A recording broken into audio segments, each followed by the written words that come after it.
Assalamualaikum warahmatullahi wabarakatuh. Ketemu di channel Pak Darto. Selamat bergabung. Dan tidak lupa juga Bapak mengucapkan selamat, kalian sekarang sudah duduk di bangku kelas 7. Tentunya semakin semangat untuk belajar dan semakin semangat meraih prestasi. Pada video kali ini Bapak akan menjelaskan materi dari buku IPA Kurikulum Merdeka, yaitu Hakikat Ilmu Sains dan Metode Ilmiah. Kehidupan manusia semakin berkembang, artinya jumlah penduduk semakin hari semakin bertambah pesat. Tentunya kebutuhan hidupnya juga semakin meningkat. Nah, inilah yang mendorong para ilmuwan sains untuk menciptakan berbagai penemuan. Dalam rangka apa? Dalam rangka untuk membantu mencukupi kebutuhan manusia dan lingkungan sekitarnya. Jadi kalau tidak, nanti akan mengalami hal-hal yang tidak diinginkan, terjadi kelaparan dan yang lain. Nah, nanti kita akan belajar bagaimana caranya para ilmuwan menciptakan dan menemukan sesuatu. Jadi kalian nanti akan seolah-olah, seolah-olah menjadi ilmuwan cilik, dan mudah-mudahan nanti beneran ya jadi ilmuwan cilik. Sebelum kita ke metode ilmiah, mari kita mengetahui apa itu sains. Ketika kamu duduk di bangku SD, kalian sudah mempelajari yang namanya pelajaran IPA. Kata lain dari IPA itu adalah sains, sehingga sains itu adalah ilmu yang mempelajari tentang alam, seperti halnya IPA. Nah, jadi yang dipelajari sains itu sangat luas sekali, mulai dari benda mati maupun benda hidup, mulai benda yang kecil sampai benda yang sangat besar, ya, sangat luas, sehingga bisa dikatakan bahwa sains itu ada di mana-mana. Nah, oleh karena ilmu sains itu sangat luas, maka untuk mempermudah, ilmu sains nanti akan terdiri dari berbagai cabang ilmu, sehingga nanti bisa dikatakan sains adalah biologi, itu adalah ilmu tentang makhluk hidup. Ilmu yang mempelajari tentang binatang namanya zoologi. Kemudian yang khusus tumbuhan, botani, serangga, itu nanti ilmunya adalah entomologi. Kemudian ada lagi mikrobiologi. Nah, mikro itu kecil. Nah, berarti ini mempelajari tentang makhluk hidup yang sangat kecil, namanya mikrobiologi. Nah, tentunya masih ada lagi ilmu-ilmu biologi, ya, misalkan ada ilmu tentang jaringan, ya, nanti ada namanya histologi. Ilmu tentang virus, khusus virus, berarti namanya virologi. Ilmu tentang penyakit, ada lagi ya patologi dan seterusnya. Jadi ini kita ambil contoh saja dari cabang biologi, yaitu zoologi, botani, entomologi, dan mikrobiologi. Oke, selain itu, selain biologi, sains itu juga fisika. Sains itu juga fisika. Apa itu fisika? Nah, fisika itu ilmu tentang gejala dan fenomena alam serta sifat-sifat benda di sekitar kita, termasuk perpindahan dan energi.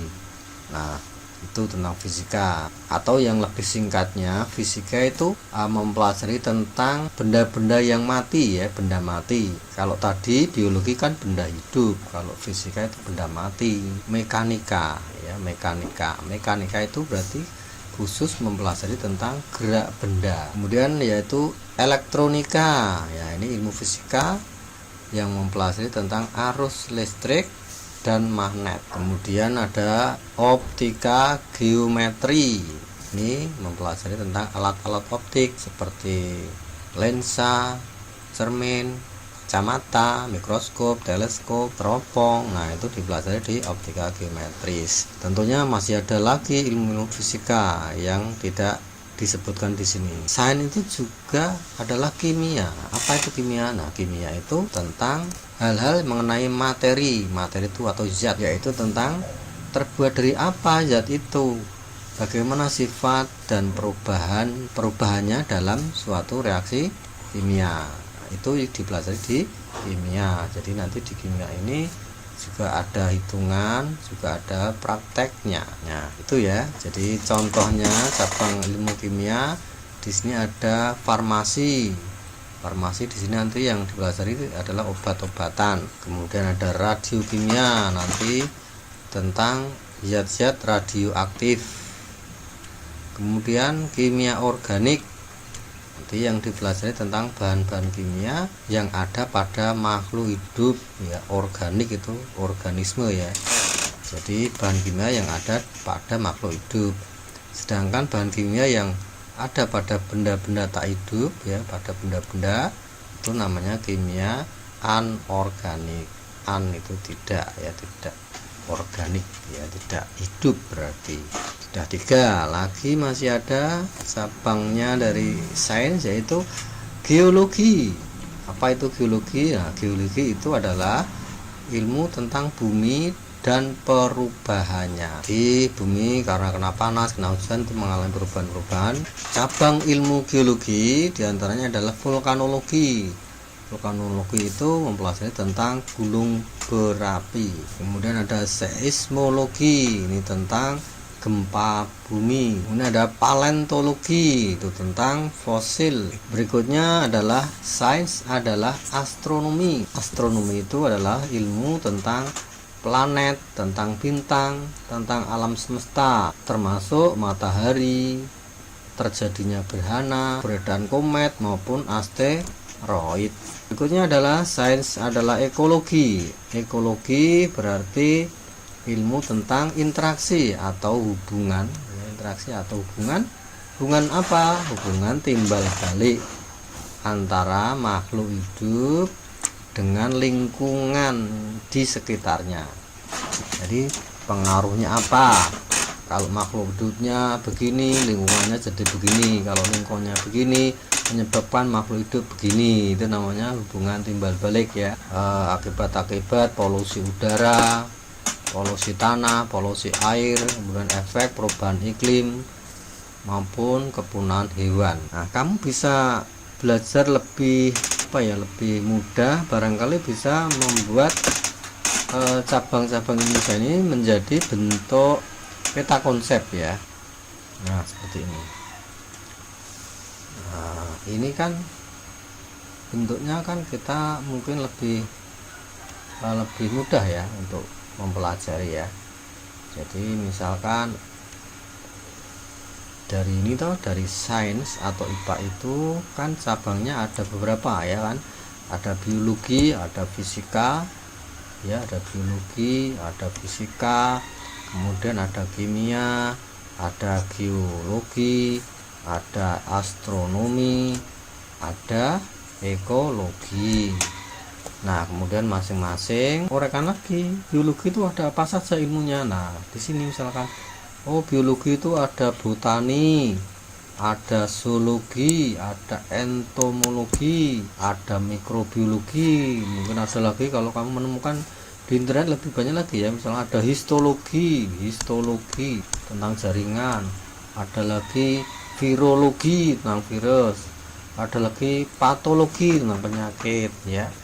Nah, kemudian cabang dari fisika apa saja? Nah, diantara ini misalkan mekanika, elektronika, optika geometris, mungkin ada lagi di sini fluida misalkan ya, ada fluida, ada zat padat. Kemudian ada juga kimia, cabangnya apa saja? Di sini ada farmasi, radiokimia, ada kimia organik, kimia anorganik. Kemudian di bidang cabang geologi, geo itu bumi ya, tentang bumi ya dan perubahannya. Ini ada vulkanologi, ada seismologi, ada paleontologi. Nah, kemudian ada cabang astronomi, barangkali di sana juga ada, nanti kamu bisa silakan kamu cari ya. Ekologi juga tentunya ada lagi yang lebih khusus mempelajari tentang bagian-bagian dari ekologi maupun astronomi.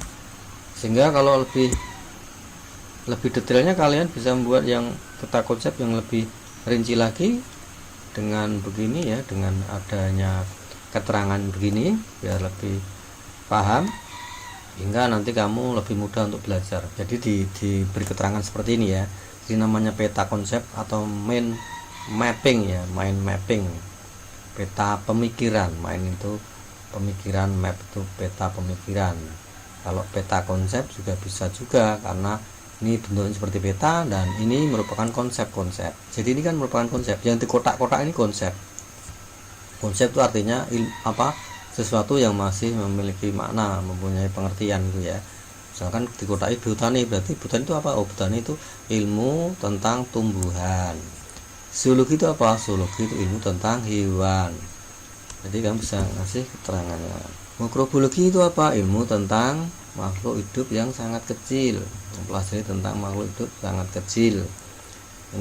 Entomologi tentang serangga. Demikian pula yang lain juga dibuat keterangannya seperti ini ya. Ekologi yaitu hubungan antara makhluk hidup ya, MH disingkat dengan lingkungannya. Astronomi ya tentang planet, bintang, alam semesta. Jadi diberi keterangan seperti ini. Keterangannya nggak harus diberi kotak. Yang diberi kotak itu yang konsepnya ya, konsep yang ada maksudnya, ada artinya. Nah, kamu bisa buat seperti ini biar mudah untuk belajar tentunya.